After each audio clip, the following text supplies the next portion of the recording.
नमस्कार दोस्तों, मैं रोहित कुमार और आप देख रहे हैं सच की आवाज। दोस्तों, दुनिया एक बार फिर युद्ध के दरवाजे पर खड़ी है, मगर इस बार दरवाजे पर दस्तक हथियारों की नहीं, भूख की है।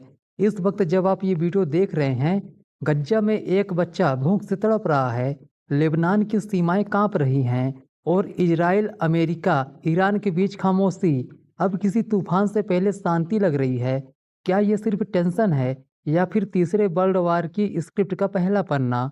आइए आपको वो खबर दिखाते हैं जो चैनलों की ब्रेकिंग न्यूज नहीं, बल्कि इंसानियत के लिए एक जरूरी चेतावनी है। दोस्तों, गज्जा में हर दिन कम से कम 500 ट्रकों की जरूरत है, भोजन, पानी, दवाई और इंसानियत लेकर जाने के लिए। लेकिन पहुंचते हैं मुश्किल से 10 से 15 ट्रक। मतलब एक ट्रक पर 10,000 उम्मीदें लदी होती हैं और वो भी बॉर्डर पर रोक दी जाती हैं। ये सवाल नहीं है कि मदद क्यों नहीं पहुंच रही, सवाल ये है कि मदद को रोका क्यों जा रहा है। इजरायली सेना ने पिछले हफ्ते ऑस्ट्रेलिया से आए 2 राहत जहाज़ों को जब्त कर लिया। इन जहाज़ों में सिर्फ दवाइयां और रोटियां थीं, रॉकेट नहीं। जिन्होंने जहाज में सवार होकर इंसानियत पहुंचानी चाहिए, अब वही लोग इजराइल की जेलों में भूख हड़ताल पर बैठे हैं।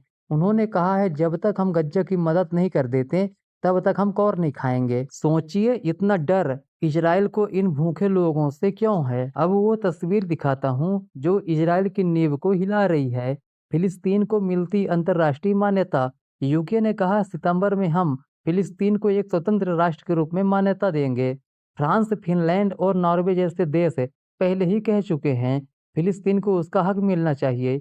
इजराइल के कुछ नागरिक जिनके परिवारजन हमास की कैद में हैं, उन्होंने यूके की आलोचना की। उनकी पीड़ा जायज है, लेकिन डर देखिए, उन्हें डर इस बात का नहीं कि उनके अपने बंधक हैं, डर इस बात का है कि कहीं फिलिस्तीन को देश का दर्जा न मिल जाए। यही डर दुनिया की सबसे बड़ी राजनीति है। और अब बात उन मुस्लिम देशों की जिनसे आप ये शायद उम्मीद ना करें।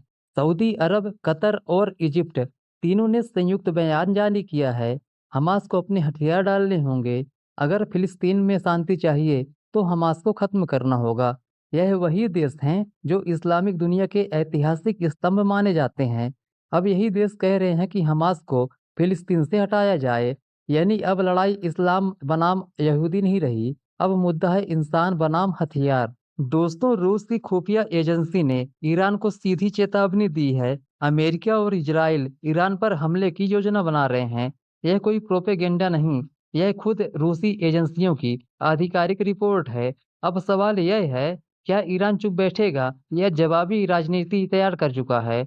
अगर हमला हुआ तो सिर्फ देश एक नहीं, पूरा मिडिल ईस्ट धधक उठेगा। और इस सब के बीच जब इंसान खुद ही जंग छेड़े बैठे हैं, तब धरती भी जवाब देने लगती है।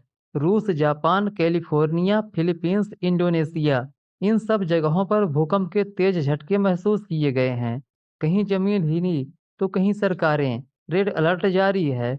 शायद पृथ्वी भी इंसानों को चेतावनी दे रही है, रुको, इससे पहले ही मैं सब कुछ समेट लूं। तो आपने देखा, इंसानियत, भूख, भूकंप और बम, सब एक ही समय पर एक ही धरती पर।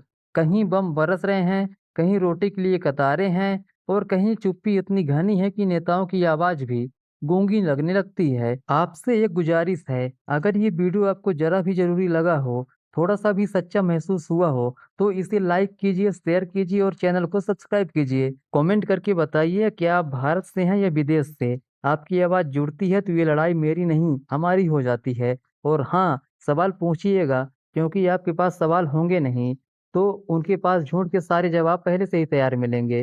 फिलहाल के लिए इतना ही, हम फिर लौटेंगे नई खबरों और पुरानी झूठों के पोस्टमार्टम के साथ। तब तक आप अच्छे रहिए, खुश रहिए